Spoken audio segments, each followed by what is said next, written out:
Yeah, I don't know what the hell that was, y'all, man. Welcome back, y'all, to another episode of JVJ Network. I am your host. Let's talk with JVJ, man. I hope everybody doing all right, man. But hold on, let me get my music up in here, man. We gonna go with creme.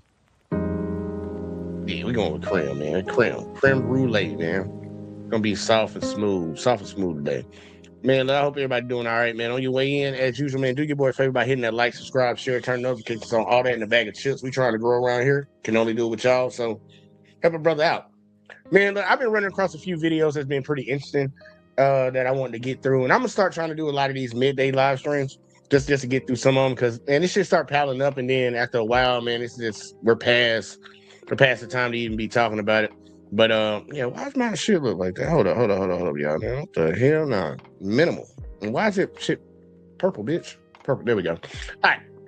Now, either way though, man, we're gonna go through a few of them today. And make sure y'all tune in tonight, man. We got the sports show, man. We got to talk about these games that happen in the NFL, man. We gotta talk about the divisional round games, and then we also got to make our predictions for the AFC and NFC championship game, and see who we think gonna go make it to the Super Bowl, man. Because like we done, Indiana don't win a national championship. All we got now is two more football games, and then the Super Bowl, and then it's just all basketball from there. You know when baseball season come around, y'all know I ain't talking about no sports. I don't care about none of that shit no more. But yeah, we're going to get into the first one, man. Look, shout out to Jew Almighty, man. We know what's been going on up there in Minneapolis, man. There's a lot of crazy shit going on. And we got a lot of agitators that are out here trying to either on the left or the right, depending on which side you fall on. I don't really care because I know what's right.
Yeah, oh Lord Jesus Christ. What the fuck is this shit doing?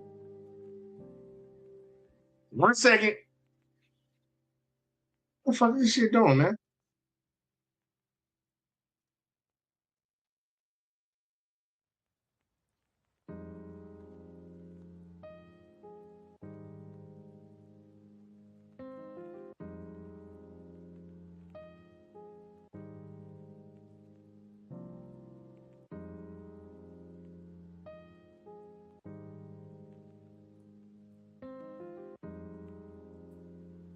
Yeah.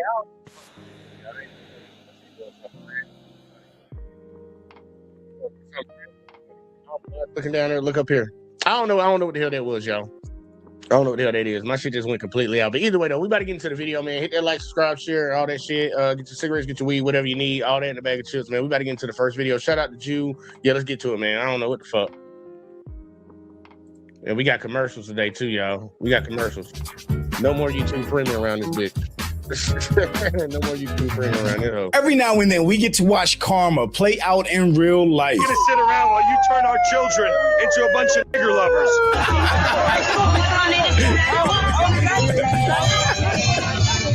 Like when white supremacists, racist, Nazi Jake Lang went from being in that mob of insurrectionists that attacked police officers and stormed the U.S. Capitol on January 6th to that same guy who felt bold and protected in that mob, now getting mobbed himself and running for his life.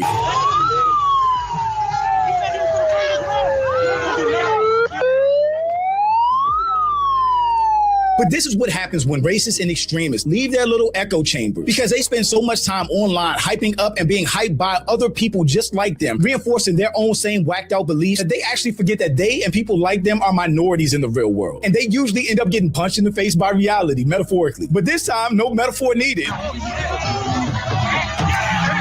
But I'm Jew. Welcome to the channel. Please like and share the video. Don't forget to sub. Now, let's get into it. Minneapolis City Hall will be burning Quran, standing up against the Somali invasion of Minneapolis, the immediate deportation of Ilhan Omar, and the arrest of the scammer Tim Walz. Come join us 1 p.m. here. How it started, how it ended. America is a Christian country. We will not allow Somali daycare pirates. And I'm a firm believer that when people show you who they are, believe them. So if you're doing Sieg Heils or Nazi salutes, you're a Nazi. Go back, AIPAC, go back. That's the AIPAC building right there. White Christian men are not going to sit around while you turn our children into a bunch of nigger lovers. And y'all heard what he said. White men are not going to sit around while y'all turn our children into nigger lovers. And you're going to see people later on come out and have sympathy for this guy right here. I want y'all to understand who y'all having sympathy for. And in this video, y'all going to see there's a black person that's actually going to be trying to protect this person and help him. When this man is out here spewing hate, vile vitriol against the black community, other communities, the Somalian community, because they say Somalians say they know black. They know black. So he talking shit about them. He talking shit about everybody. White Christian men practicing the faith of Christianity, y'all. The faith of, accepting everybody, bringing people in, helping the poor and all this, the downtrodden stuff. That faith, they're out here spewing hate against. They're pretty much contradicting what the Bible even tells them. But this guy that talked all that shit and said nigger lovers, the only person that's going to try to save him is a black person. He thinks here's funny. That conservative activist doing a Sieg Heil. Exactly, they're Nazis. If they're doing Nazi salutes, praising Nazis and Hitler, they are Nazis. I'm not going to call them anything else. Breaking Minneapolis protesters shut down hate march led by right-wing agitator Jake Lang. Are you running in fear?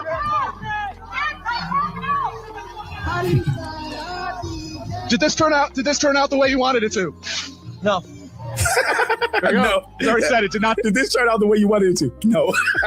We already heard it from one of the guys himself. He tried to get into this crowd, and I don't know why, start some shit. I asked him if it turned out the way he thought he wanted it to, and he said no. It's hilarious to me, the fact that they would go into that city right now to incite a reaction from those same people that are protesting and fighting back against ICE, only to get the reaction that they want and then be surprised. If you're whatever a Nazi isn't, then I'm a Nazi, bitch. Shut the fuck up. I'm with the incel, Nick, Jeremy Lang. What's your body count, man? Jake Lang. What's Jeremy, though? It's Jeremy. What's it like being a virgin? When was the last time you believed? He asked him what his body count is because we all know that these MAGA America First groypers that follow Nick Fuentes are all virgins, all hate women, and most likely closeted homosexuals. And I'm a second that one right there. I'm a second that one right there. For somebody that actually gets some pussy every now and then, when you need it, you can tell when a dude's frustrated and bent up and ain't got nothing in a long time. And this is what they have to do to try to get off. And I don't understand how this is the path that you take when you're not getting what you want. You go to just evil. Because this is what we're witnessing, man. We got to get to the point in America where we start calling it's just good and evil, man. Just good and evil. You can say right and wrong, too, if you want to go down that path. But these people are going out here. They're snatching these folks up because of a small group of people. I want y'all to understand this. A small group of people committed fraud. And now they want to round them up and get them out the country. And the people in that city are like, look, man, it's one thing for y'all to get the criminals up out of here, but you're targeting other people that are just hardworking, everyday citizens trying to go to work, take care of their families. You're targeting them because a small group of people did something. What if that got turned on them people that are doing it right now? Like the Jake Langs, the Jeremy Langs. Because you're out here doing all this hateful stuff. Would it be okay for other people of other communities to go to your community and treat your people the way you're treating them right now? Because they keep calling themselves Christians, right? Y'all keep hearing them say they're Christians, white Christians. Is it okay for me to treat you the way you treated me? Because them people didn't do nothing to you. You can say they committed fraud. Well, guess what? Talk to your president just released a couple people for fraud. He released like 5 or 6 billionaires. A dude that trafficked over 400 tons of cocaine to America. He let him go. You ain't had no problem with that, but you got a problem with a small group of Somalians doing something bad. Let them be charged, let them have their day in court, and let's move on. But no, we want to demonize an entire group of people. But as soon as somebody brings up the white community, then they want to lose their mind and act like they're being targeted. But this is all you do. You target other groups. When white people ain't got nothing going on, you better watch out because they're going to be looking in your community. And I'm not saying that for all white people, but I'm saying for the collective. Because these are the loudest people in the room right now. So they're your representation. Just like y'all tell us the rappers and all them people that be shaking ass on TV, they're a representation of the black community. This is a representation of your community too.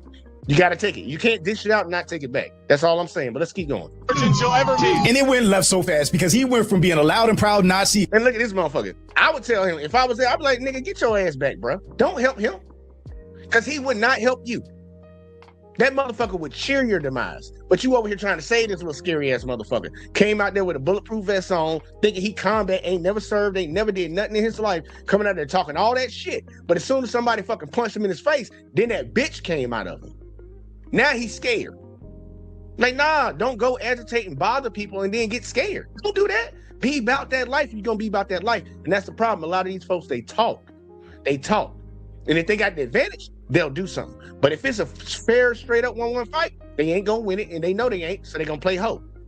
And now you just put yourself in the lion's den because you definitely outnumbered out there. So them throwing drinks, pouring water on them, everything else. And before you feel bad for Jake, real name Jeremy, this was good old Jake on January 6th, part of the insurrection, assaulting police officers and breaking into the U.S. Capitol. He's literally fighting his way to get to officers and attacking them. These are the same people that are pro-police and pro-government attacking the police and the government. A violent mob of insurrectionists. The right wing are crying that not a single cop showed up to help Jake Lang while he was getting his punk ass slapped around today. Here's a video of Jake Lang beating officers with a bat on January 6th. And another angle. That's him right there. Attacking police officers in the Capitol. But these are the so-called patriots. A bad day for Nazism in Minneapolis. Jake Lang, are you crying? Getting checked in real time by the same people you're supposed to be checking and speaking out against. It's just diabolical. Look at that sunning that's happening.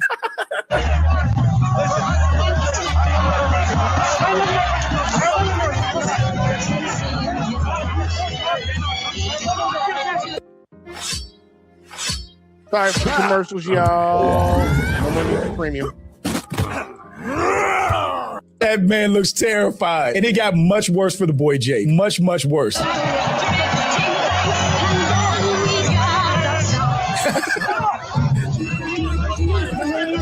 try to get to that man by any means necessary. They got him doing a full split.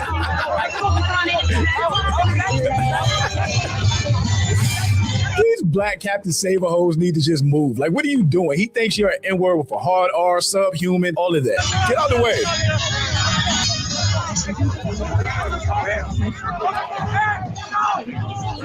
Don't hit him. He was calling your people the hard R 5 minutes ago.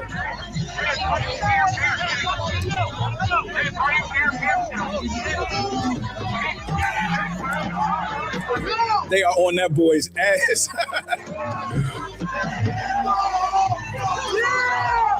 It seems like Jake got the reaction that he was trying to get. He just wasn't ready for it.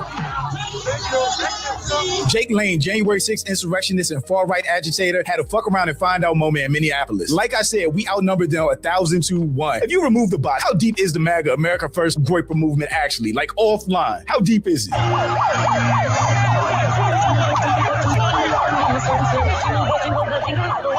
So I don't know how much of this I'm actually going to be able to show, but just know that boy caught the beats the whole entire way through the mob.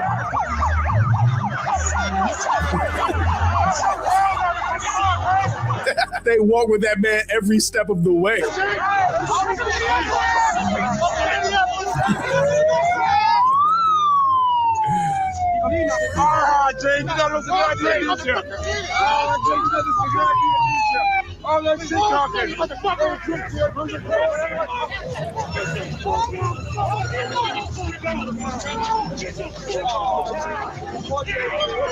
And I want y'all to understand, like, in my soul, like, I don't feel good about seeing people get ran down the road and all this stuff. But I'm like, when you spew that much hate and you literally try to agitate people, you really try to bring the bad side of them, you literally advocate for the downfall of them when them people ain't never did nothing to you, bro, sympathy starts to just run out the window, bro. It ran out right out the front door, bro. And I don't advocate for shit like this. But I'm like, dude, you went out there looking for a problem. What's the term that a lot of people on the right like to say? FAFO? Fuck around and find out? Well, guess what? That's what he got right there. But there's going to be people on the right that's crying, telling, look at how violent the people on the left were. He was out there burning Bibles, burning Qurans, because that's their Bible. Let somebody burn their American Bible in America and watch y'all so-called white Christians lose your fucking mind. But you will burn the Bible.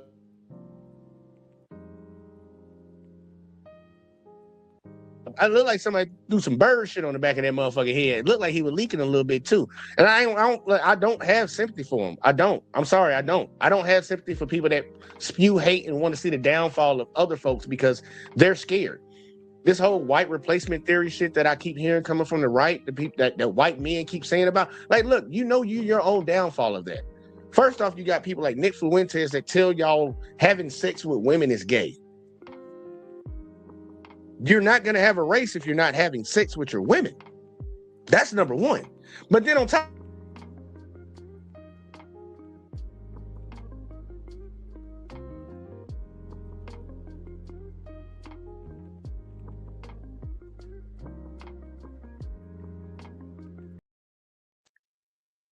like, I don't know what this shit doing, man. Shit acting funny. But I'm like, if you want to complain about being replaced, first off, you need to actually have sex with your women. And you're telling people not to have sex with your women. You're telling your own men don't have sex with your women. And then on top of that, you're complaining that they're going to other men. Well, if you're not going to have sex with them, they're going to have sex somewhere because, that's just a human nature function. That's what people naturally do. You're telling them it's gay to be with them. And then your leaders, look at these guys, man. You think a girl really want to get with a dude like that? Do you think a woman wants to get with a dude like that? These guys, I'm going to show you the other guys in a second, man, but we're going to finish Jake Lane real quick. Like, Jeremy. We got to say it right. That black dude is such a goofy because that's the same dude that would turn around and call you an N-word hard R to your face.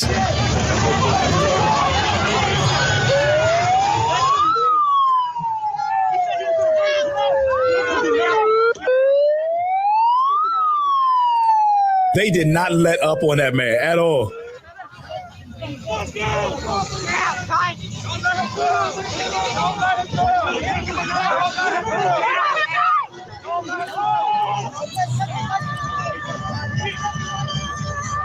Build a website you love with Wix. For your words, It's so funny because the crowd objectively treated him better than the way he treated Capitol Police on January 6th. Big facts. After being chased by the anti-ICE crowd through several city blocks and a building, some of the crowd attacked Jake Lane and the car he got into before he was able to get away. Again, I don't know how much of this I'm going to be able to show. Wait, let them go. Let them go. Drive the car. Were they looking for an Uber that whole time? She looks like she doesn't know what the hell is going on. Like, why are these people surrounded by cars? No. Y'all need to fuck that nigga, man. And you can understand why the protesters in the streets of Minneapolis are not going for any of that shit right now. Literally, look at what they're seeing on a daily basis. Chief Greg Pavino walking around Minneapolis in a custom Border Patrol coat with his security detail clearing out protesters. If his Border Patrol coat was meant to look like Nazi attire, 100% nailed it. Because he looks like a Nazi general right now.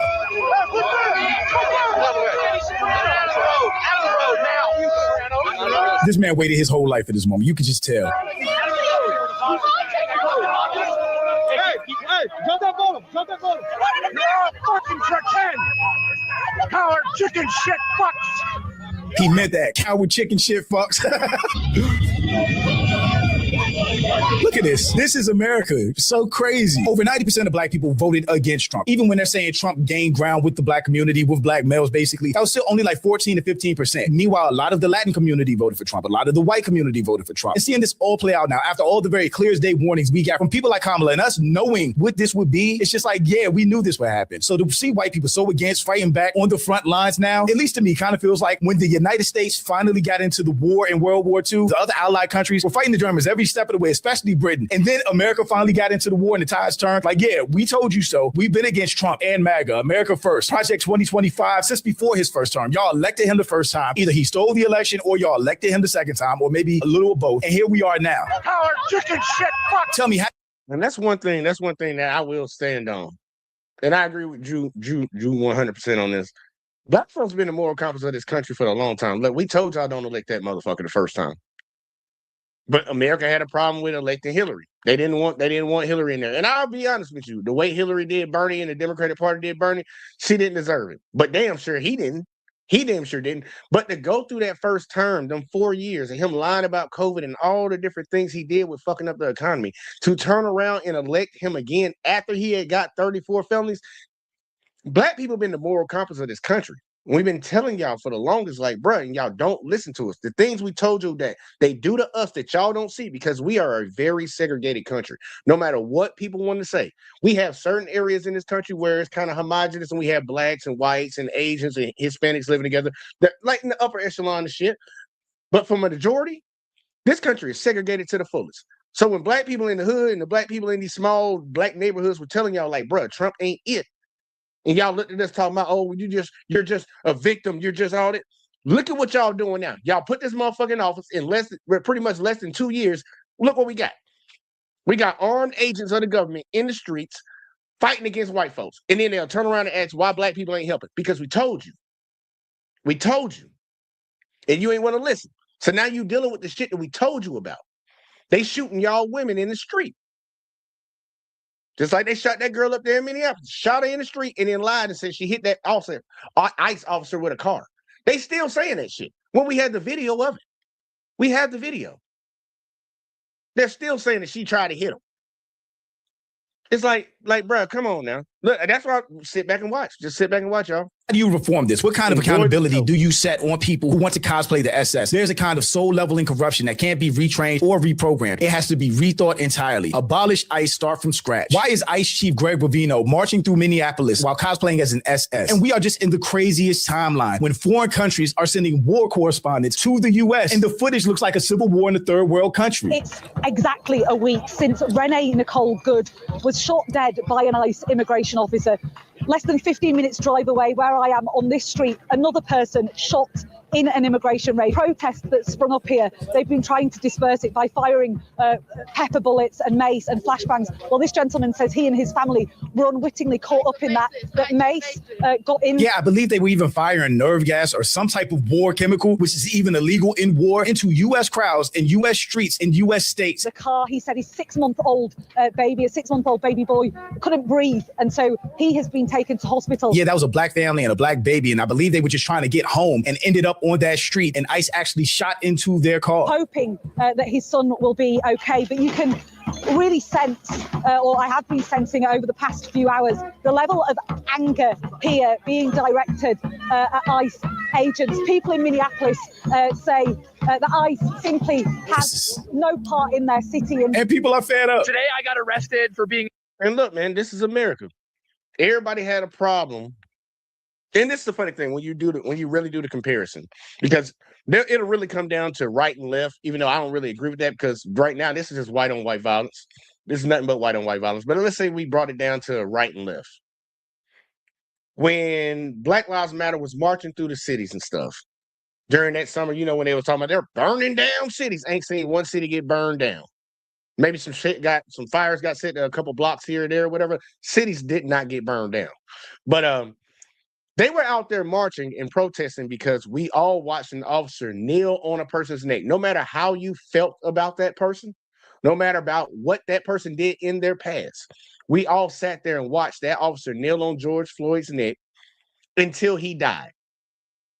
And we all, even people around the world, knew that was fucked up, knew it was wrong. That's why those people were out there protesting.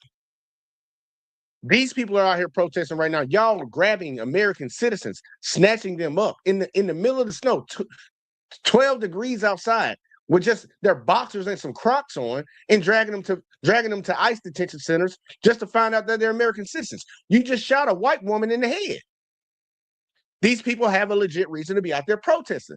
But motherfuckers supposed to be perfectly fine. Like these people, the same people that are mad about all these protests, the two I just gave you, 2 examples, they're mad about these protests, but they didn't have no problem with the people on January 6th storming the Capitol, all because a motherfucker that puts on fucking suntan lotion every goddamn day with fake ass fucking orange skin told them that somebody stole an election from them. They stormed our nation's Capitol, yelling outside, hang Mike Pence. Them motherfuckers had a little guillotine out there. while they were doing this shit, beating up on cops. The same people that say they're cop first, back the blue, all that. They did all that. And they don't want nobody to say nothing when Trump pardoned them. It's amazing to me that you are justified when you go out and do violence in the name of a lie. But when these people go out here and they're actually on the right side of history, protesting you killing folks, they're in the wrong. This is America. And they got mad at Danny Glover because he made that song, This is America. This is America, bro. This is America. Mask off time, y'all. Let's keep going. In a street. I wasn't impeding traffic. I was just scolding Nazis for their bad decisions. And then they sprinted after me and they chased me for blocks. A woman was filming me from her minivan and I begged her to let me in because I was scared. So I jumped in the back of her minivan and you know what they did? They came up and they put a gun to her face. They pulled a pistol on her and put a gun to her face. This is not America. This is not freedom.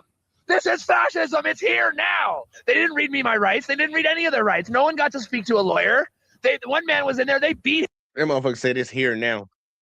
It's beautiful to see a lot of my white brothers and sisters waking up to what we've been telling y'all for forever.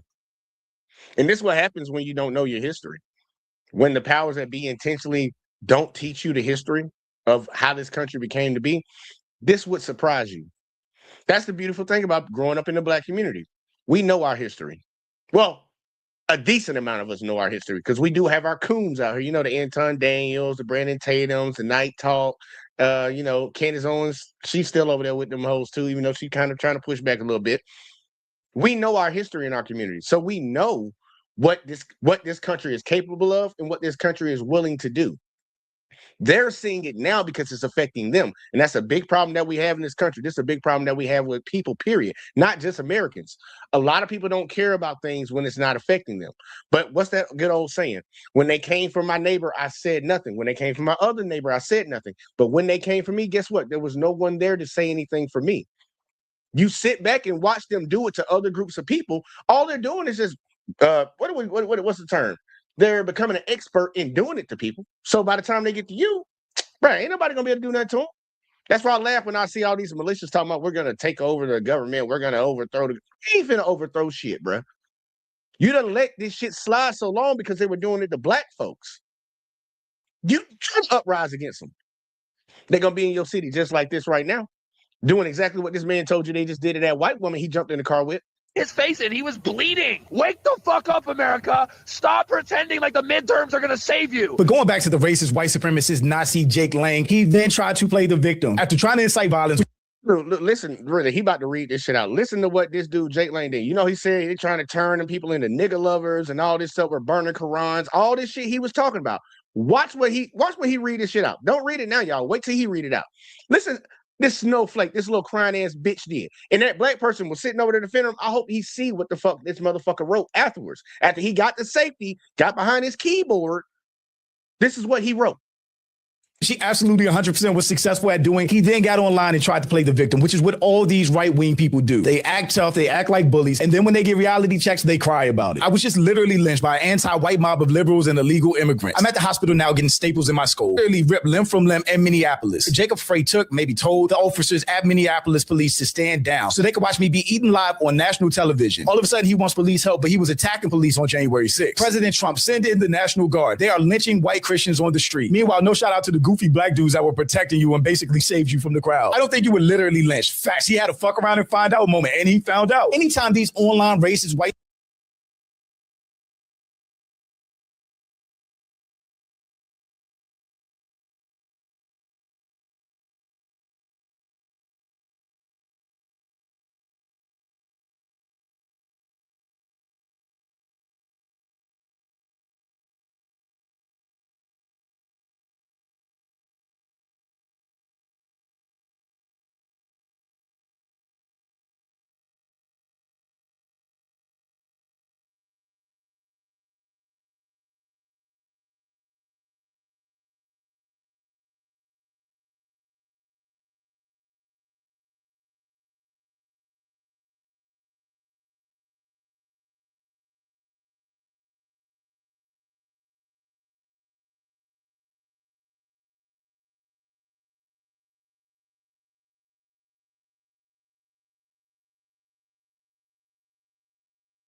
My bad. Oh, I'm over here talking. Appreciate that. My bad. Damn, I was muted the whole time. I don't even want to say all that shit again. But look, y'all, when it come down to it, this man said something about lynching. He said something about lynching. He got lynched. That's people say that type of shit when they don't know their history, y'all. When they don't know their history. Because a lynching is where a bunch of white folks got some random ass black person and said he did something, hung him from a tree in the middle of the town, by a rope, hung him from a tree by his neck with a rope, cut his insides and pulled his intestines and all that shit out, and all the white people sat around and ate popcorn and enjoyed it, took pictures of it. That's a lynching. What happened to you, Jake Lang, was you fucked around and you found out. You went out there talking shit, calling people the N-word.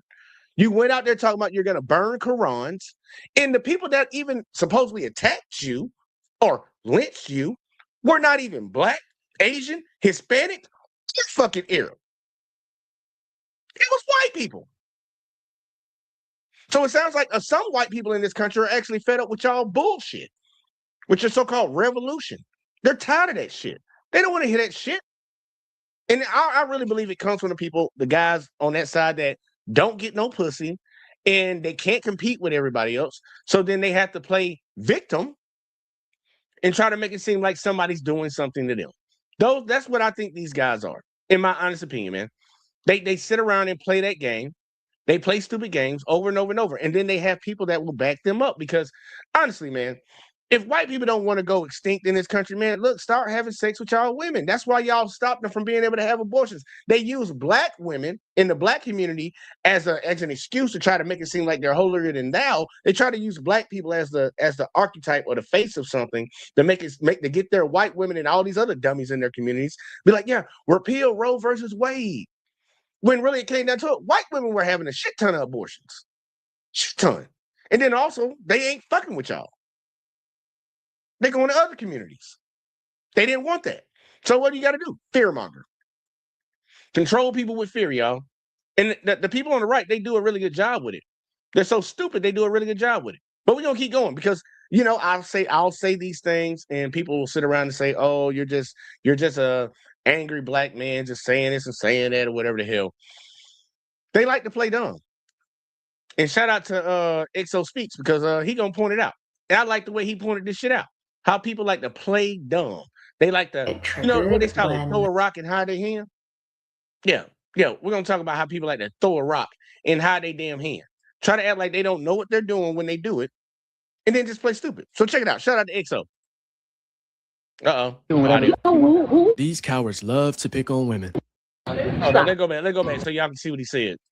How are you getting in here and doing whatever? These cowards love to pick on women. Stop. And doing whatever you think you can do. Stop. What's going on? I need a security here. Get away from me. Get away from me. I'm just asking you a question. Get away from me. I'm just asking a question. No, you're not. Shut up. This is one of those conversations that people rush through and then pretend that they don't understand what you're saying. When people hear the word racism, they still imagine it looking loud, right? Slurs, screaming, or somebody saying something outrageous in public. And because of that, people convince themselves that if they're not doing those specific actions, then they're not part of the problem. But that's not how most of this works anymore. A lot of harm being done to black people today does not come from loud hatred. It comes from playing dumb. It comes from white people acting like they have no idea what they're doing while benefiting from the outcome. And that's what we're talking about today. Weaponized incompetence. Not I didn't know or I didn't mean to, but it's the I'll act clueless after the damage is already done. Because when things go left, suddenly nobody's responsible. But when things go right, they know exactly what they're doing. You see how that works? Weaponized incompetence is pretending to be ignorant only when accountability shows up. It's not real confusion. It's selective confusion. It's knowing how to do something when it serves you and suddenly forgetting how it works when it hurts someone else. All descended from slaves. It's just a question of when. Was it more recent or less recent? That's it. That doesn't mean a lot to a whole lot of people who aren't able to take advantage of the opportunities that you were able to take advantage of, simply because of the color of your skin. What advantages did the color of my skin give me? There's an ease that you have in society that many people of color don't. And there's a legacy of racism that still continues on in this country. If we keep talking about it nonstop, it will never go away. If slavery never happened. All right, y'all heard? That's Elon Musk right there. That's Elon Musk saying that. He doesn't understand what his skin color does for him. Elon, you grew up in South Africa with your racist ass daddy. You white people in South Africa are a very small, and I mean very small minority in South Africa. Why do y'all control everything? And he'll say, because, we're smart. we work hard, you know, we do what we need to do, we take care of our families, we're about community, they'll completely forget about the entire colonialism of South Africa. Oh, no, no army came in here and pretty much almost genocide these people, made them work for y'all to build y'all wealth. Y'all didn't give them the opportunity to be a part of the political process in their own country. None of that happened. It's just that, you know, we work hard. My skin color has nothing to do with that. Everywhere Europeans have gone, it's been death, turmoil, and chaos. But I want you to hear a pastor. This is one of the pastors right here. This is a Christian pastor in 2025, because you know we're in 2026 now. In 2025, saying this. And he's a Christian, y'all. Remember that. He's a Christian and he's a pastor. Listen to what he's about to say. On stuff. It will never go away. If slavery never happened, then you would be in a grass hut. Yeah. Right, well, we need reparations. Your reparations are that you get to live in America. You're welcome. You get to have the Christian religion. That's live right. better than your ancestors. The greatest moment in history for any brown or black country is the moment that the white man's ships arrive on your shore. What did your ancestors honestly have to? The greatest moment is when the white man landed on your shore. Nah, I think that was a moment that death and turmoil took root in our shit.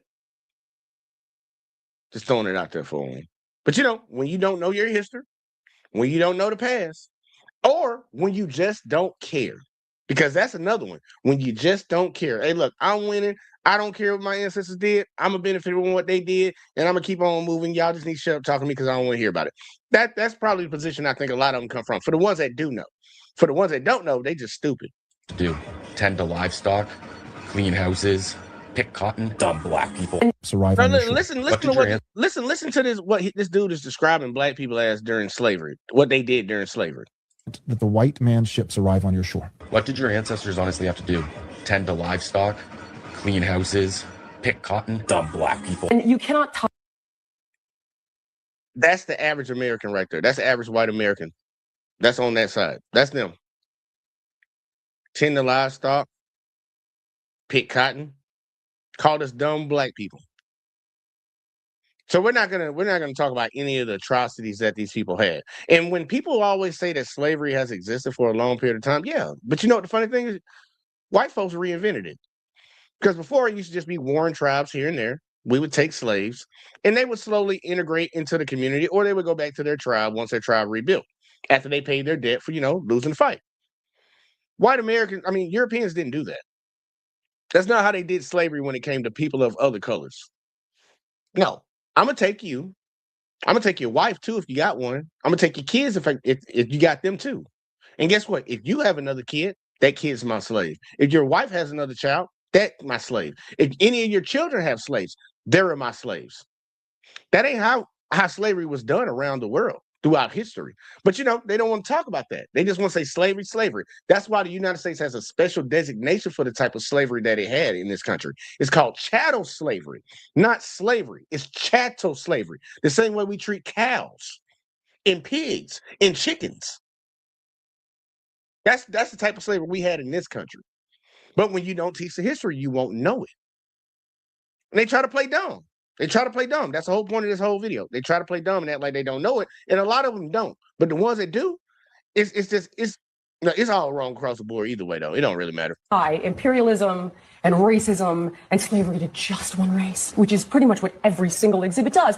Well, let's talk about the fact that when you look at slavery, slavery in America was. Do you know that only less than 2% of white Americans own slaves? It was a system of white supremacy. You know that slavery is thousands of years old? Do you know who in America was the first race to try to end slavery?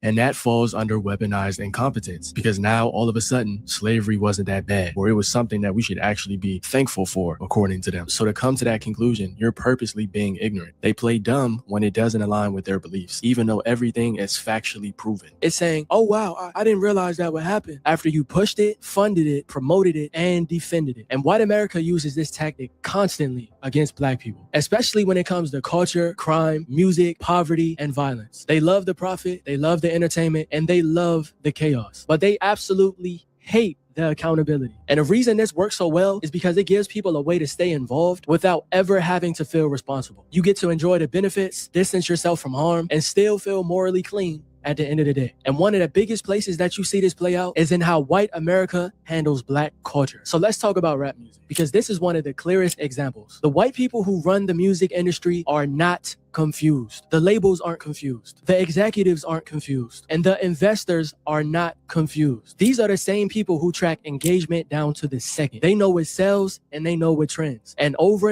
again, the versions that they fund and reward are the most destructive ones. Now it seems like they're making it cool to be drinking lean and syrup, and it's the most dangerous. It's the most dangerous thing that's facing our society. So why sign an artist that would promote that? Because she asked me talent or issues, and I said talent. You don't think that's hypocritical though? It's opportunistic. Yeah, I got people to feed.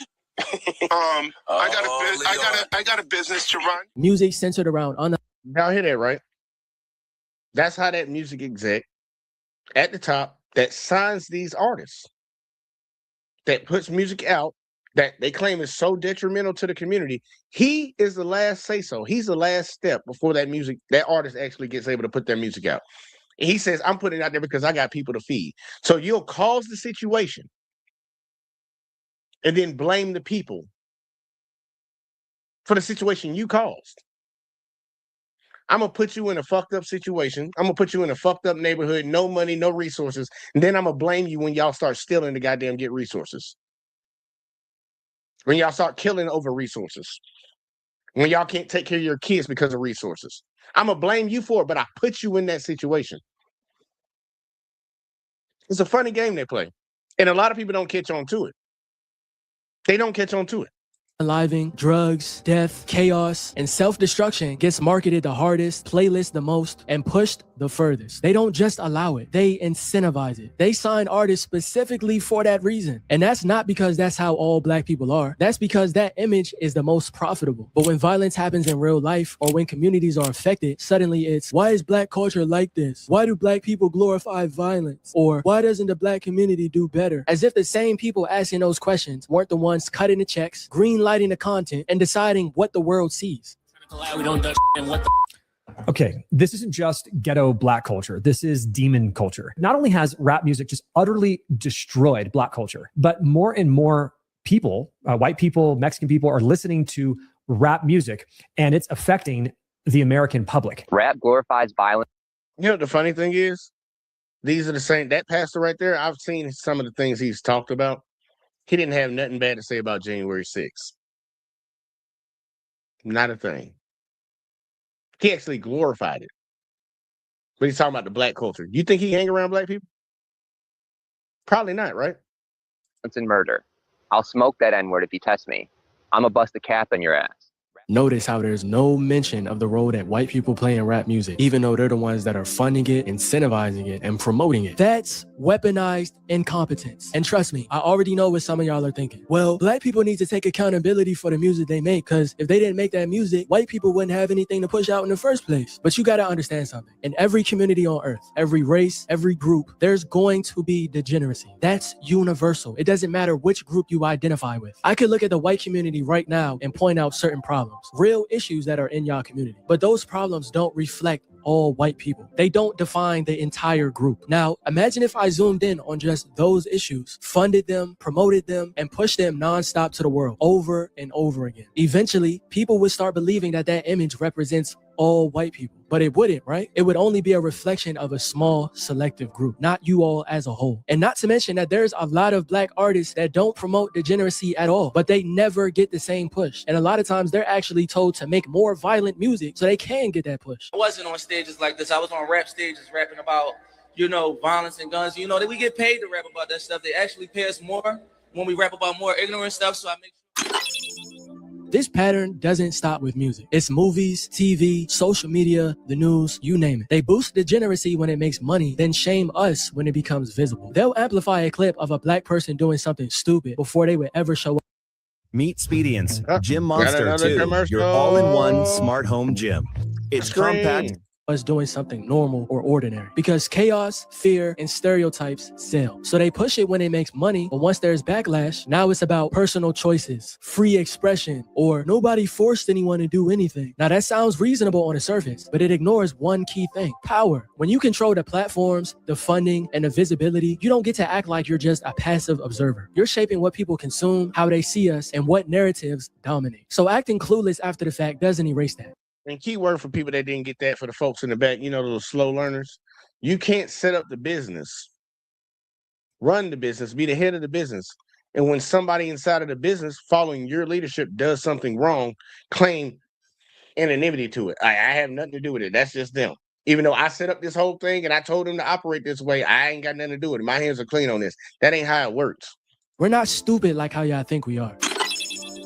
That same confusion shows up whenever crime gets brought up. You'll see crime stats thrown around with no context, mugshots blasted everywhere, and viral clips being pushed nonstop. No discussion about policy, no discussion about history, and no discussion about economic conditions. Statistically, a white person is 30 times more likely to be killed by a black person than the other way around. We know that. That's just true. In 2019, there were about 560,000 violent interracial incidents between blacks and whites. 470,000 of them were black on white. That's 85%. 85%. 240 black people were killed by whites. 560 white people were killed by blacks. Here's the thing that really gets me. The left and the media with all the microphones will tell us that white men are the problem. White supremacists are the biggest threat to this nation and the entire world. If white guys would just go away, all of our problems would be solved. But you know what I actually see with my own? They didn't say if all white people go away, your problems will be solved. But they did say domestic white terrorism, white supremacy in America is the biggest threat to America. And we're seeing it play out right now. So I'm ready to see what Becky got to say. What you got, Becky? Two eyes. I see hundreds of millions of dollars in fraud being perpetrated by the Somali community in Minnesota. I see a story just about every day at this point of a mentally ill, drug-addicted black man beating or stabbing or punching a random white woman on the street. Why do we always see the perpetrator being black? Man, I don't know. I love all people. My roommates are black. I'm done. Why do we always see the perpetrator being black? Being black. Being black. The goal isn't understanding, it's reinforcement. Then they turn around and say stuff like, see, this is just how they are. But when you bring up redlining, mass incarceration, over-policing, underfunding, or the deliberate destruction of black wealth, suddenly it's, that was a long time ago, or I didn't personally do that, or why are you bringing up the past? They understand systems perfectly when those systems benefit them. But when those same systems explain inequality, now they suddenly can't follow the same logic anymore. Social media made weaponizing competence even easier. Now people hide accusations behind questions. They frame stereotypes as observations and disrespect as curiosity. They already know what they're implying, but they don't want to stand on it directly. They're not curious. They're laundering an accusation through fake confusion. You already know what you're implying. You just don't want to stand on it. That's why it's very passive aggressive. Because if you push back, now all of a sudden you're just too sensitive. You're labeled emotional, sensitive, aggressive, even though nothing about the original comment that was made was innocent. And this allows people to attack without owning it and insult us while trying to pretend like they're just here to understand. Let me ask you a question. How do you get to this country and have this much money to start a store and buy houses for $500,000? $500,000? Yeah. The house on Crossridge that you were trying to buy for $500,000. On Quest? Crossridge. Did you put an offering for $500,000? Oh, well, then we'll finance you. I'm trying to ask. Hey. Be nice. No. What's going on? I'm trying to ask. How are you getting in here but and doing whatever? Who? Now y'all see how that went left real quick, like, and then watch again how he tries to play like he doesn't know what he's doing. Stop. I'm doing whatever you think you can do. Stop. What's going on? I need a security here. Get away from me. I'm asking you. Get away from me. I'm just asking you a question. Get away from me. Why are you buying? How do you have money to buy all this bread? Security, please. I need a security. Get away from me. I'm just asking. How come white people? You're just asking. You just call that lady a nigga. He's just asking. Look at that little smug look on his face. And these are the people that are being targeted. These are the people that are being persecuted and oppressed. Look at that face right there. That's the face of oppression. Well, the face of somebody being oppressed, right?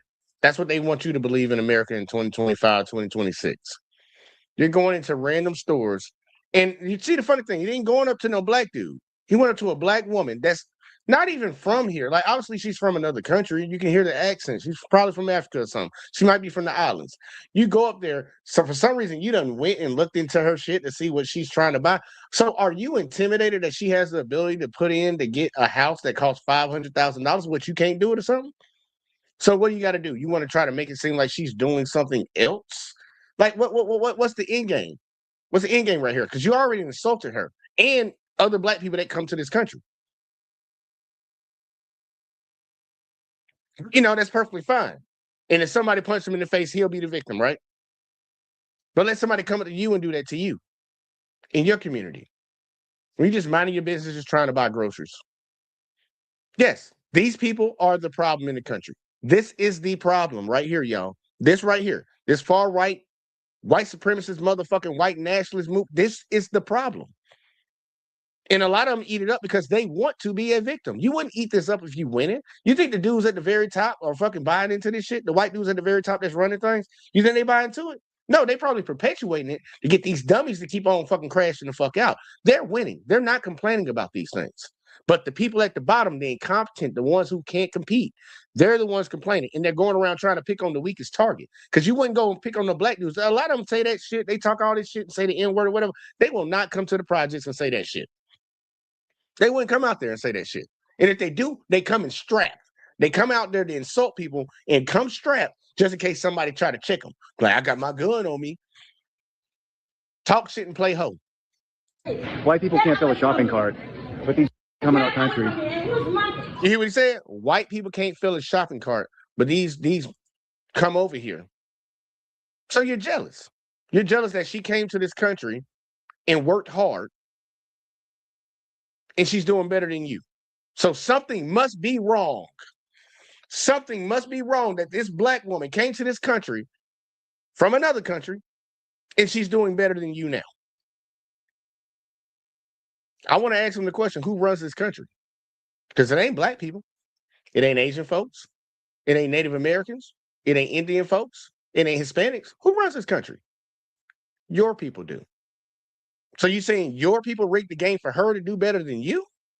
Or are you just not built up to actually live in that white fucking grace that you got in this country? And I think it's more towards that side that you're incompetent and can't compete than it is that they did something for her, because this country has a long history of doing shit against people that look like me. But you know, that's just my opinion. We got what the hell you call me, Josh Folina? My name ain't no goddamn Josh. You say, or pick on the helpless. Yeah, they pick on the helpless, man. It's sad, man. It's sad. And they would be the ones calling people snowflakes and calling them victims, but all that is just a projection of how they feel about themselves on the inside. It's just a projection. You're the one that's helpless. You're the one that feels like, man, look, man, grow some balls and be a fucking man. How about that? Go work, nigga.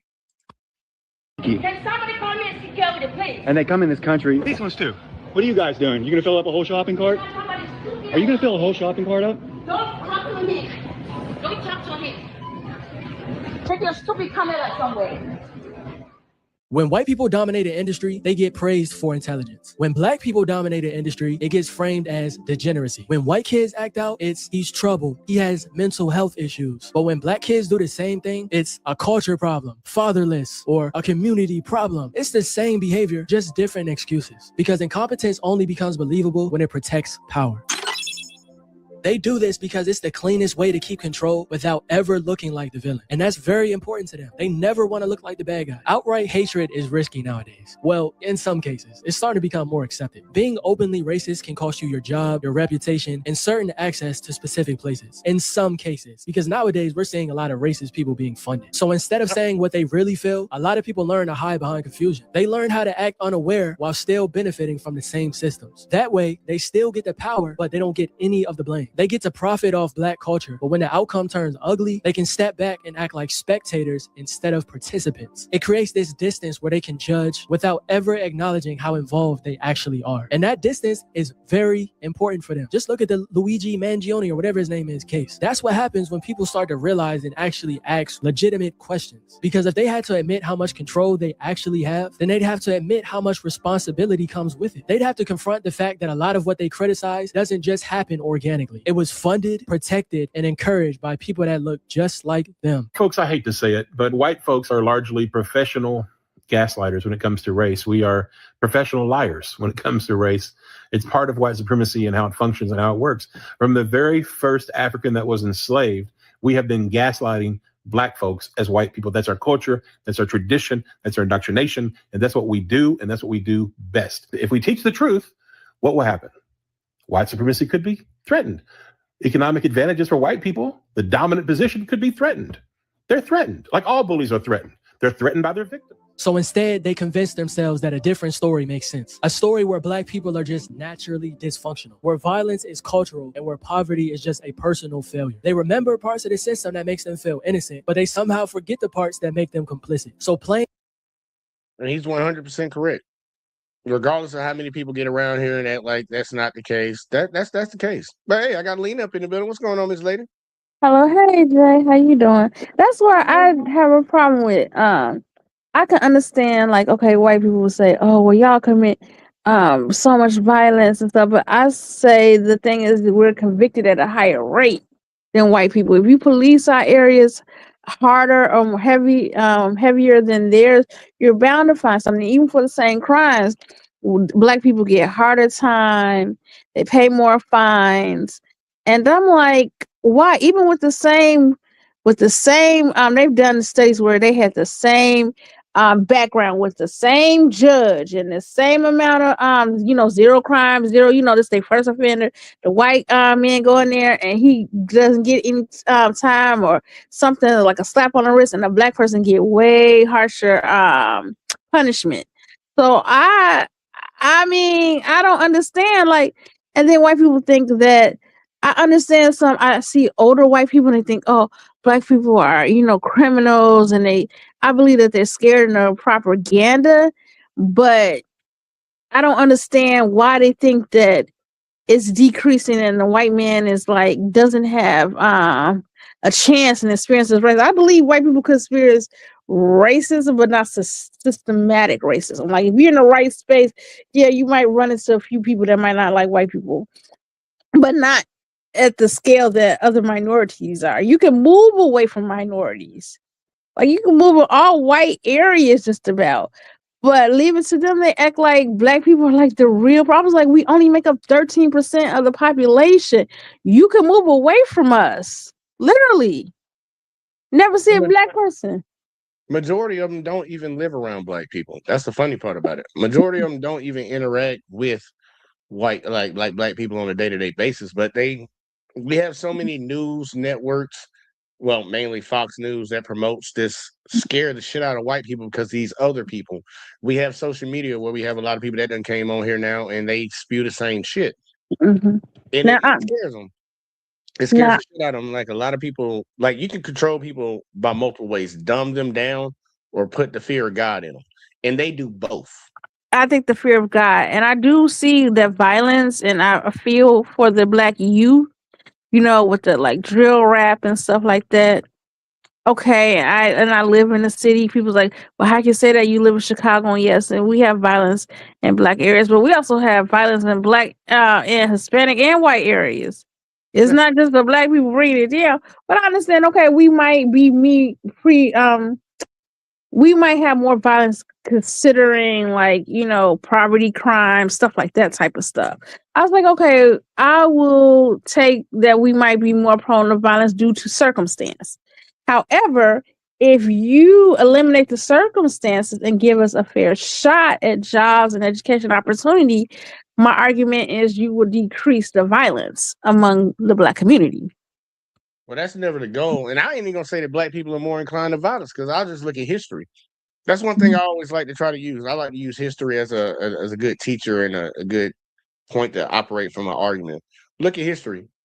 What countries have we conquered? None really. We conquer each other. We ain't going around. We fight with each other, and that's the funny thing when they talk about people like the same excuse they use with the Native Americans when we grew up. They called them savages because they were fighting and warring with each other. What the fuck were Europeans doing up there in Europe? And fighting with each other. They praised the Vikings. The Vikings used to prey on other white people all throughout Europe. They would leave from where they were, go down there, rape, pillage, take everybody's shit, and then go right back up that ice. And they did it for hundreds of years. And then they started warring between each other, all France, Britain, all that shit. They're warring against each other. But you want to talk about some small ass tribes in Africa, some small ass tribes in America. When the fuck have we ever got on a boat and went to another fucking country and took their shit? Never. Never. What are we trying to do as Americans right now? Not all of us, but you know what our leadership is doing right now? They're trying to take Greenland. They're trying to take Venezuela. They want to take fucking Cuba. They want to take Colombia. They're continuing the same thing that their ancestors did, and they try to play it off as if it's nothing. But that's what happens when you don't know your past. You're doing to repeat it. And a lot of the dummies that voted for these type of people sit down and think like, yeah, we need it for American interest. What's American interest? To take advantage of other people. All America's ever been built on. That's true. I gotta be right back. That's that's your boy. I gotta be right back. Yeah, go ahead, girl.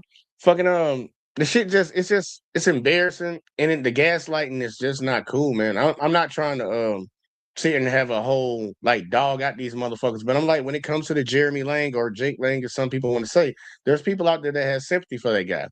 This guy was beating on cops. Y'all claim y'all are against that. This guy was trying to storm a building without having authorization. Y'all claim y'all are against that shit.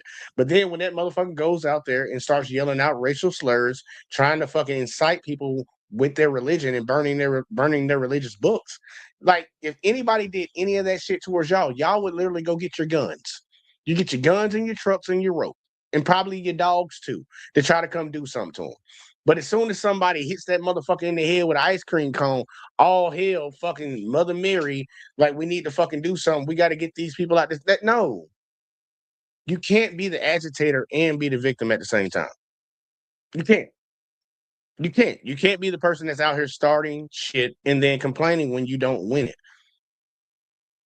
And I'll tell you, like me, I can't speak for the whole black community, but I know y'all have noticed that I haven't been speaking on any of the shit that's been pertaining with ICE. Like I really don't speak on that shit too much. You know why? Because a lot of the communities that are being targeted right now turned their backs on black people as soon as they got here. They believe they drank the Kool-Aid that these white folks gave to them when they came to this country. Because a lot of immigrants tell them to stay away from the black community, woot woot this, woot woot that. And a lot of those stats when it came to like Lena was talking about committing crimes and stuff, let's be real about it. Black people dominate in certain industries when it comes to crime. White people dominate in certain industries when it comes to crime. Asians, Hispanics, yeah, we dominate. We all have our different groups, certain things that we're more prone to. I would rather somebody be more prone to stealing when they don't have nothing than somebody that just likes to touch kids because they're bored and can't get no pussy. Just being honest with you. I'd rather you steal $5 out of my pocket than fuck my daughter against her will. I don't know about y'all, but I know white people dominate that shit. I know they do. I don't hear anybody crying about that. Because, you know, ain't we supposed to be still getting some Epstein files? What happened to those? I ain't seen them. But we want to talk about some Hispanics coming across the border. Now you got all these white people out here that ran all these businesses that were hiring illegals. Same people that voted for Trump were hiring these illegals are crying now because now their business is going to go under because they didn't want to hire black people. They'd rather hire Hispanic and pay them less. And then they voted for a motherfucker that was going to take their workforce away. Y'all think I feel sorry for that? All these farmers, all these construction companies. Yeah, them guys.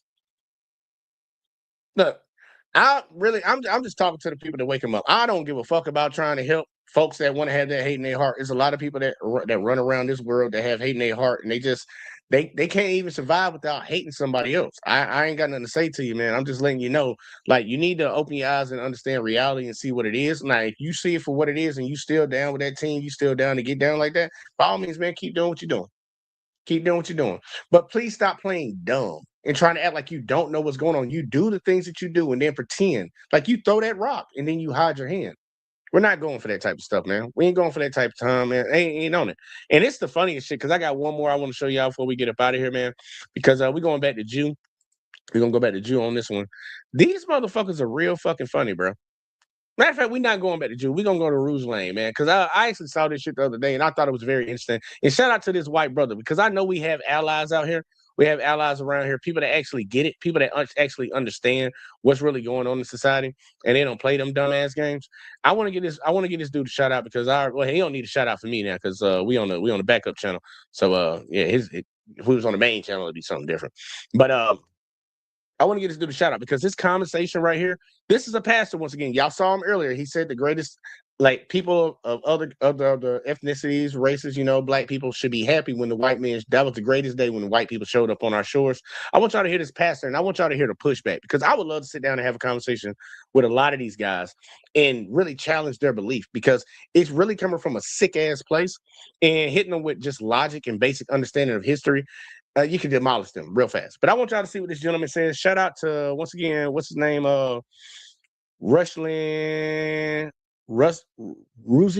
KD. I just came across the channel, man. So yeah, we're gonna see this real quick. Like, y'all check this out real fast. People from opposite ends of the earth in mass, wave after wave, with no pause in between, and putting them in the same place, and then encouraging same-sex marriage, encouraging abortion, encouraging intermarriage, encouraging all these different things, saying, well, you know what, if this forms a new ethnicity, and I don't think that's normal. What we're talking about is liberty of conscience. We're talking about this category where something may not be best, it may not be the ideal, but it is still permissible nonetheless. Like this is a category in Scripture. Yeah, you're talking about wisdom issues.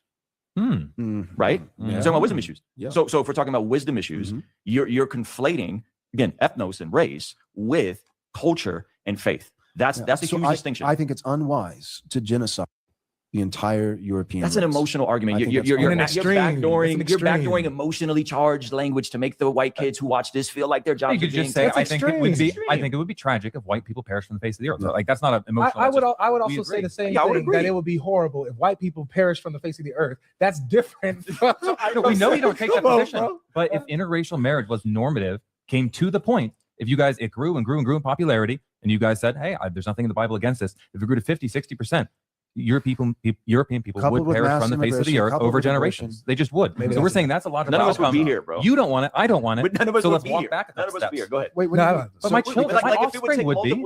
So your offspring, only offspring, they look exactly like you. That's like a Hezekiah move. Hezekiah hears that bad things will happen after his lifetime. This is Hezekiah's the original. No. I'm saying, I don't happen in my lifetime, so I don't care. Respectfully, if we're being honest, I don't think either of you are going to care if your grandkids or your great grandkids are mixed. I really don't think there's going to be an issue. If they possess the nation that was gifted to them. Yeah, but that's an arbitrary definition of nation. We already agreed that there's nations that are mixed ethnic, that exists. So you guys being down the road, your grandkids, your great grandkids, and one of them is white, and one of them is mixed, and one of them married a Spanish guy, and one of them, you guys aren't going to care. Like, be honest. You're not going to care. You're going to love those grandkids. You're going to see the image of God. You're going to see yourself in them. You're going to celebrate what God is doing through them. You're going to celebrate the Christian heritage that you laid out for them as the primary identity markers. This stuff's not going to matter in generations and generations. Yeah. So one of these new ethnicities, whether it's the American ethnicity, this is what Teddy Roosevelt said about 1900 to 1910, 1920. He said that there were multiple different ingredients. Let's use this analogy of like a furnace, multiple different ingredients. You have the French, you have the Celtics, you have this, that, and the other, and the Brits. They come in, Germanics. They come in, and what you have is time. You have not 1,000 ingredients. You have 5, 6, 7, and they're not distantly related, but much more closely related. They then come into this furnace. And the furnace is providence. It's adversity. It's the hardships of settling a new continent, a new country, all these things. So you have high heat, adversity, providence. You have long periods of time, right? There's decades that go by, a couple centuries, if you're going all the way back to 1600s, all the way up to the 1900s. And the ingredients are few rather than many and more closely related. Did y'all catch that word? Because I was trying to wait for a second to see what he was talking about. He's talking about America. He's termed settled. You got all these people coming and settling in this country. No, you mean people came to this country, raped and pillaged, and pushed out the people that were here ahead of time, not settled. You came in and colonized these motherfuckers. You stole their shit. It's amazing how you can use certain words to describe us and not make it seem so bad. These people just didn't just welcome you in and say, yeah, just take all our shit. You came in and killed them for it. But we just settled. It's amazing how they talk about their history, but they'll talk about other people like as if they're a child, like they're nothing but a child of God. You're not even close to a child of God. But what they did, is we just settled. We just settled a new country. What we're doing today with globalism is not that. It's not like, part of the French and part of, the Nordics, they went and they settled it and they became that's not what we're doing. We're taking people from opposite ends of the earth in mass, wave after wave, with no pause in between, and putting them in the same place, and then encouraging same-sex marriage, encouraging abortion, encouraging intermarriage, encouraging all these different things, saying, well, you know what, if this forms a new ethnicity, and I don't think that's normative. I don't think that that's the way that nations developed historically. You're railing against globalism. I'm saying there's nations here today that this has already happened to. If you look at Brazil, if you look at Puerto Rico, if you look at Mexico, if you look at America, all of these exist. So say there's a group of white folks that come to a country and they say, hey, we want to have a inter-ethnic community. Do you have an issue against that? Let's just say it again. A group of white folks, they come, they start a new nation, and they say, we want to have inter-ethnic people. We want to have inter-ethnic community. Do you have an issue with that? What, like little Czechoslovakia? Like that kind of what you're saying? Like they white want people, to be inter-ethnic. like, all right. Yeah, they're a bunch of people, and they decide they want to be a mixed people. Should they be allowed to preserve that? A small group? Like what? It's irrelevant. Just a group of people here in the United States. A country make believe. A country of make believe. So you're saying some white people from America? Yes. They go to a new place and they say, we want to start a new ethnicity, so we're going to go. No. They're okay, whether it's ethnos, whether it's nations. They are okay with having a bunch of different folks together. I would say that it is biblically permissible, but should not be normative. You also do see how that in time all of that would synthesize into one single ethnicity again, right? You see how that would occur. And then, by the way, would they still bring people in? Like, I mean, I think Brazil and all these countries that are mixed ethnic, creating a new ethnicity, I think are as a people group distinct. And I think generally speaking, I don't think they have an issue with their countries. Yes, you can point to whatever corruption is going on there. I think the broader conversation is if God is provident, if God is sovereign over all of this, these places already exist. And America is already, you could argue whether America was intended to be a white-only nation or a mixed nation, a melting pot, depending on which people you want to cite and source mine. But these places already exist. And God's providence is already going to be nations and revelations. That's the end. So whatever's going to happen in between then, that's already predicted. Right. And we already have these nations of mixed ethnicities. They're here now. I have a question.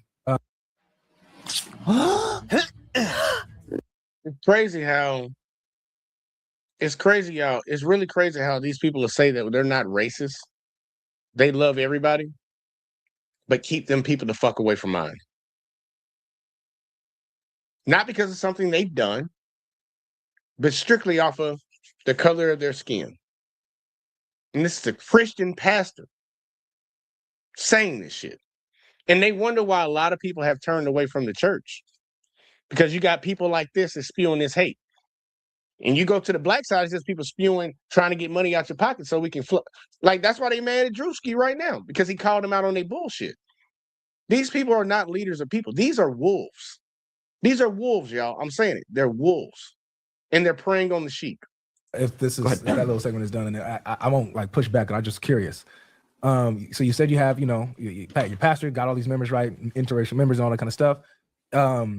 And are there interracial couples in your church as well? Yeah. Okay, so let's say that there's an interracial couple that's coming to you for marriage counseling. They're not married yet, but they're seeking to get married. Right. That's a great question. How would you handle that? Would you discourage that, or what? How would you deal with that? Yeah, so I've done this in my premarital counseling. If I have two individuals and there's not just different racial, but also different racially, but also different ethnicity, meaning some language barriers. Right. Or like obviously, they probably wouldn't be dating if they couldn't speak at all. But for this gal, she's from Brazil and English is her second language. And this guy, is white as the driven snow, and English is the only thing he knows.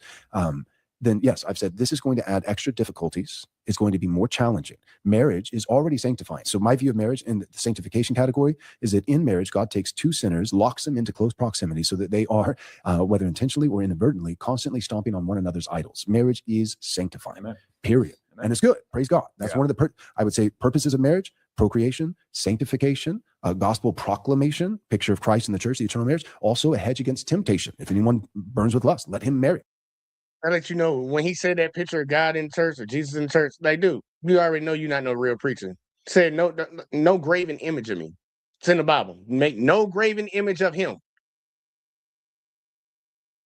But you got an image of God or Jesus in your church? Okay.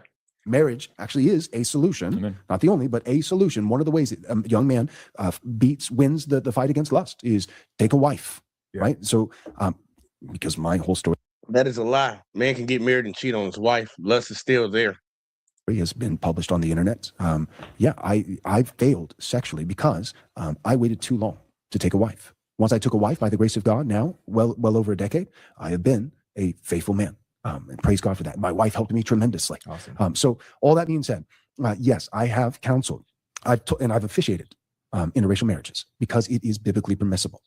And so, but in my counseling, that would be one of the things that we would cover. It wouldn't be the main thing, it wouldn't be the chief thing, but it also would not be nothing. It would be a thing. And I would say, this is challenge. Like we have a young man in our church, and he knows that this debate was coming up, and he's online and seeing the controversy over the last week on Twitter and all that kind of stuff.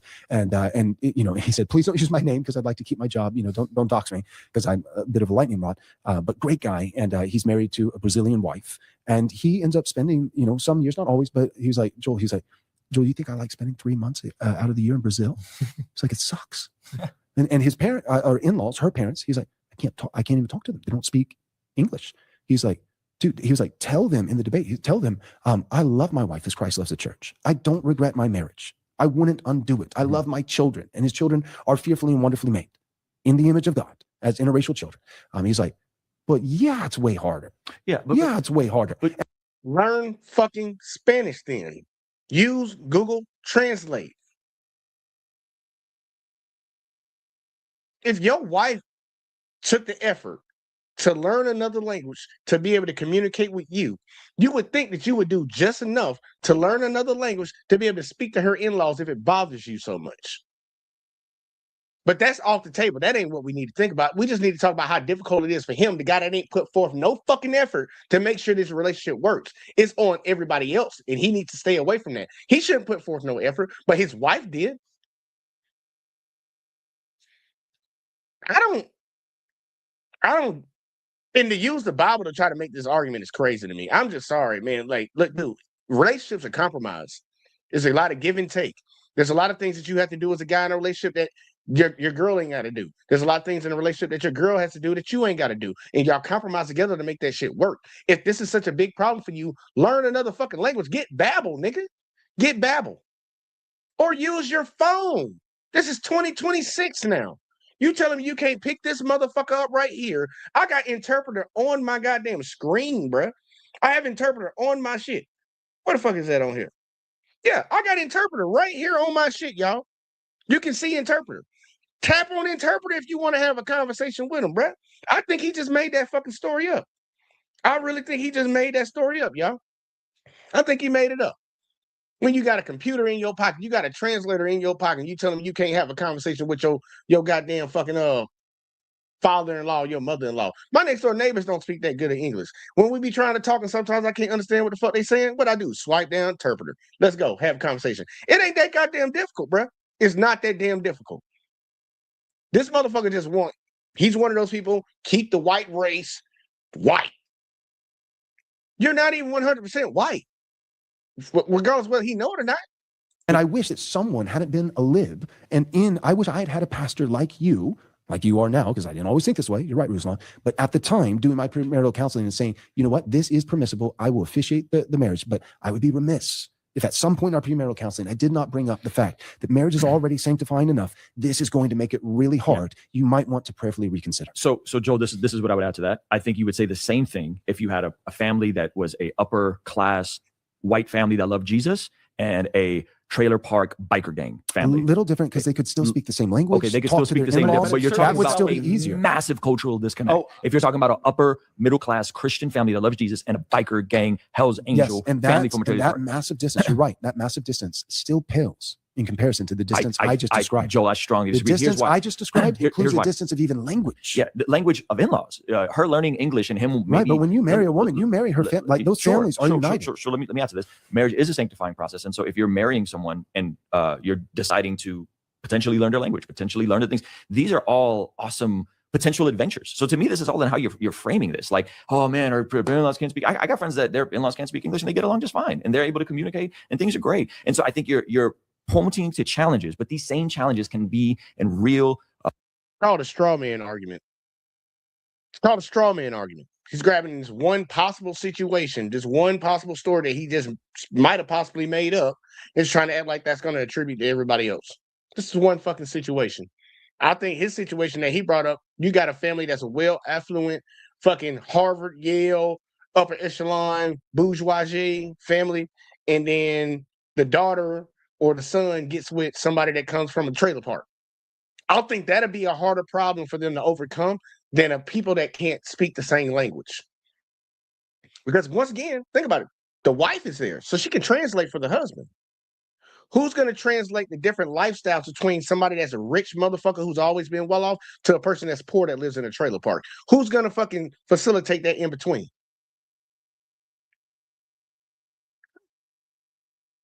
I don't know.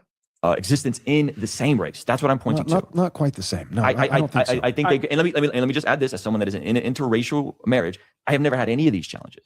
I've never had, like, literally my challenges in my marriage have so little to do with culture. Why? Because my wife is Black. She grew up in the same city, going to the same type of church, holding the same type of theology. And I also grew around a bunch of Black people. So I'm Armenian. I was going to say. But let me just finish. The biggest identity issues I had, Joel, was not in my interracial marriage. The biggest identity issues I had was being Armenian from Azerbaijan, hanging with a bunch of Glendales, and being super confused. And I'm white, but I'm Armenian, and ethnically, that was a way bigger identity issue than my Black wife and her amazing family and my beautiful mixed kids. So I'm just laying that out for you. Like, you're talking about an example. That's a fair example. I'm saying I've seen the same thing with white couples that are coming from massive disparity in upbringing. This dude's dad is a hell angel. He gets drunk and smashes beers. They come from an amazing family that loves Jesus. That creates just as much tension. So I understand. I think this is the problem, though. I think what we have done, especially as Westerners and especially as Americans, is we continue to point out that there are exceptions, and there are exceptions, but we point them out ad nauseum and we elevate them as though they're the norm. There are some. Let me finish. That's literally what you just did a second ago when you talked about a guy at your church whose wife is fucking Brazilian, but he can't speak to his goddamn fucking mother and father-in-law. That's literally what you did, and now you're trying to discredit his example, his own life experience, to justify your anecdotal evidence. Like, does he not understand what he's trying to do? He's dismissing this man anecdotal, his actual lived example, which is anecdotal, to the shit that he just told us that we don't even know if it's even true. To try to say that what he said is actually what the fuck it is. Like, dude, what? There are certainly. He just need to come out and say you right about that. Shout out to Brick Slinger. Man, look, man, he probably just need to come out and say, look, I don't want white people being with nobody but white people. Just say that. Just come out and say that, get it off your chest, and we'll know where you're coming from, know how you're moving, because you're trying to dance around it. You're trying to dance around it and trying to make it seem like you're coming from a biblical standpoint. You're holier than thou. This is all good. There's no vitriol or evil behind it. Dude, it's just straight evil. You want to see white people with white people. Well, guess what? Go tell other white people to be with white people. And if they don't be with them, don't say nothing to them. Mind your motherfucking business, bitch. How about that? Plenty of cases where two white individuals would still have culturally enough differences that there would be challenges in the marriage. But if we emphasize that as so it exists everywhere, the impression that we give people who, like me, who would have made those arguments, one race, the human race, the impression that we're giving people is that, so because that exists, two white individuals with cultural differences, and it produces challenges in the marriage, because of that, there's really no difference if you marry a Haitian. No, there really is a difference. Well, it depends on how many generations has she been here. Do her parents love Jesus? All Haitians aren't monolithic, Joel. Well, if you've never met any Christian, if we're talking about Haitians, yeah, are we talking about Christian then we know Haitians? how many generations they've been Hold here. on, slow down, slow down. If we're talking about Christian Haitians that love Jesus and are evangelical, post-mill, we'll just say your camp, those do exist, and they're not all monolithic. And there are Christian Haitians. Do you know some? Yeah, yes, I do. One of my closest friends is Haitian. Yes, I know. He's post-mill. No, I'm messing with you and giving you your theology. I'm saying he's an evangelical, second, third generation Haitian. We all know on average what the typical Haitian culture is like. They congregate around should really restaurants. meet more Haitians, brother. Like, I know, man. Haitians are not a monolith. One of my best friend was Haitian. That came in early on. I know these people, and I know also they congregate around the food and the culture. They maintain that sense of identity. We know 90% of Haitians generally identify not with American culture like we're talking about. They identify with parts of Haiti, and that actually is good and natural. I identify with parts of Armenia. Yeah, that's awesome. People should love their fatherland, love where they came from, and assimilate into America. Patriotic, and assimilate into America, and assimilate into Christian When heritage. you assimilate like Ruth, you do leave behind, and there is. And I've talked to the people, some of them coming from Ukraine. There's a painful process where they're leaving behind the language, or leaving behind the customs to become American. So you actually don't get both ways. Oh, we're honoring Haiti, and we love the food, and we fly the flag, and we watch the World Cup, and also we're completely American Ruth ethnicity. forsook her. This motherfucker. This what lets me know these guys are not as intellectual as they try to portray themselves to be. There are people that come from other countries in Europe. Let's go to the group of people that they highly dislike right now. The Jewish people. There are a lot of Jewish people in New York that have assimilated to American culture. But guess what? In their homes, they speak Yiddish. When they're out in public talking to other Jewish people, they speak Yiddish. I guess that would be a problem for them. a Hispanic person coming across the border, being second, third generation, in their home, they still speak Spanish because they want to keep their culture alive, their language alive. But when they go out into the world, they speak English. We literally have white Americans in this country that own companies that will hire people just because they speak Spanish because they're trying to make money when they got Spanish customers. Like, what are they talking about? They believe that if you come to America and you become an American citizen, you throw away everything that was part of your past or from where you came from. They don't even fucking do that shit. They don't do it. Them motherfuckers call themselves Vikings. They ain't even got no heritage from fucking Iceland and none of that shit. They some Irish motherfuckers still talking about we Vikings. And then on top of that, we have St. Patrick's Day in this country. Why we have St. Patrick's Day in this country when that ain't got nothing to do with American culture? They want everybody else to throw away their history and their culture while they keep theirs. They prop it up.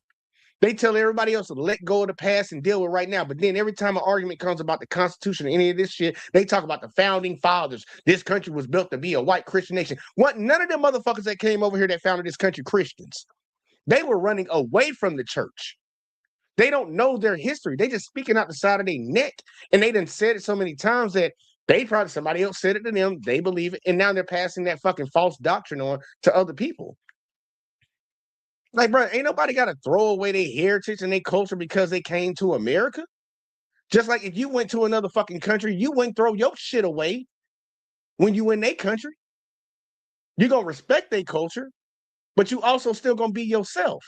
But they can't wrap their minds around it. You come over here with us, you better do exactly what we say. Assimilate. They assimilate, but they can still keep their culture, bro. If they're from Mexico and they live in America, that don't mean they can't root for the Mexican national team. What the fuck kind of shit is that? It's like saying I'm from fucking Alabama. I can't root for another team in another state. What are you talking about? That's tribalism.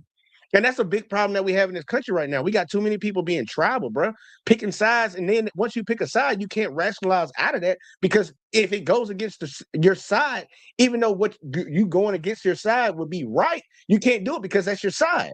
So then you got to get stuck with bullshit. These motherfuckers, they don't understand the conundrum that they're roping themselves into. They don't understand it, but they're doubling down and tripling down on it.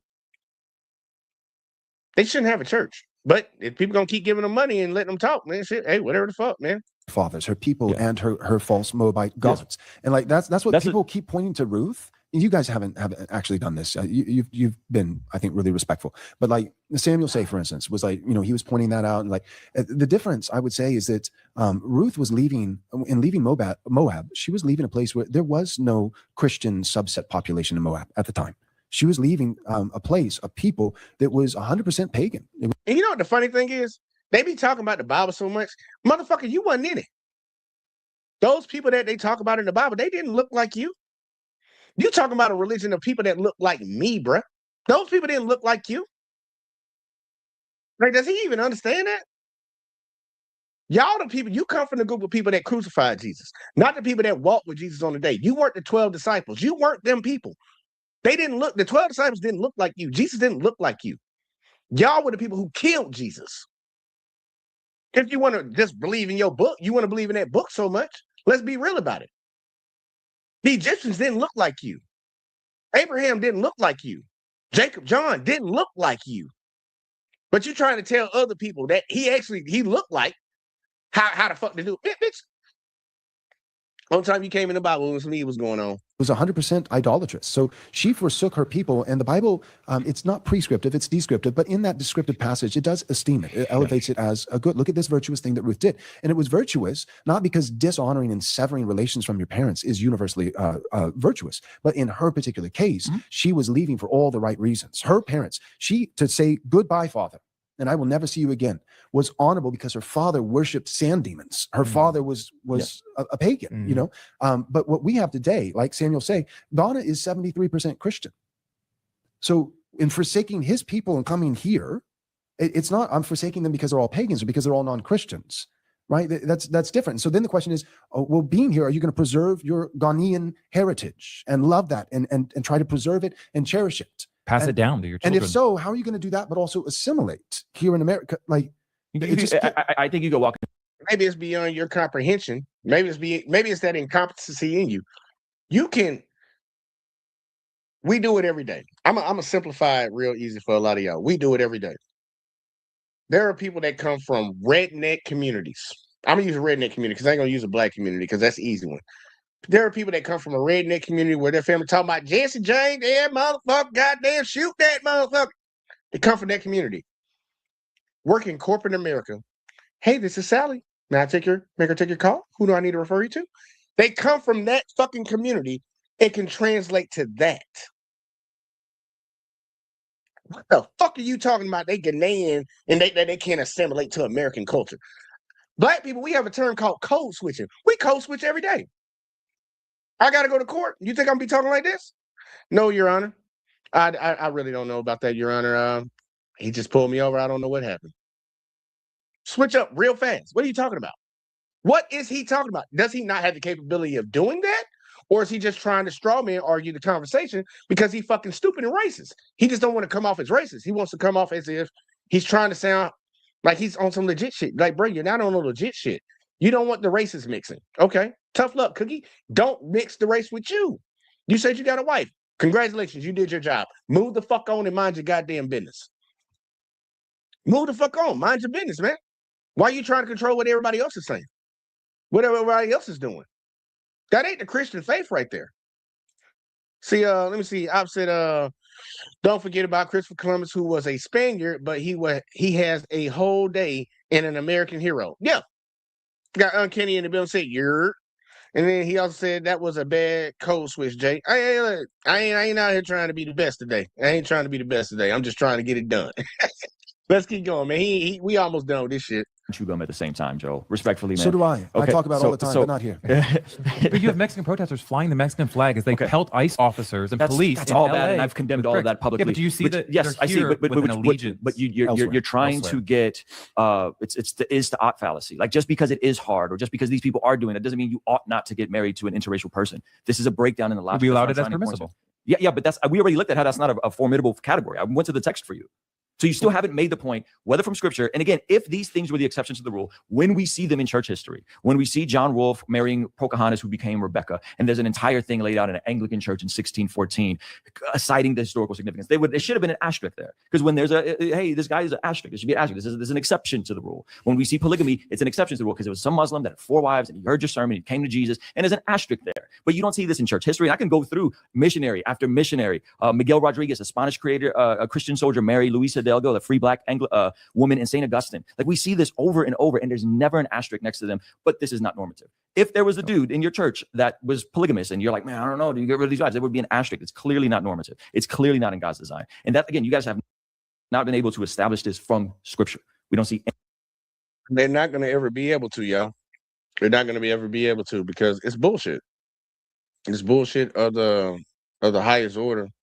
These are just pretty much racists trying to use the word of God. The same thing like the slave masters did when they had slaves back when we first got to this country. Well, when we first, because black people were already here, but when motherfuckers started getting enslaved, they used that Bible as a way to control the population, control the people.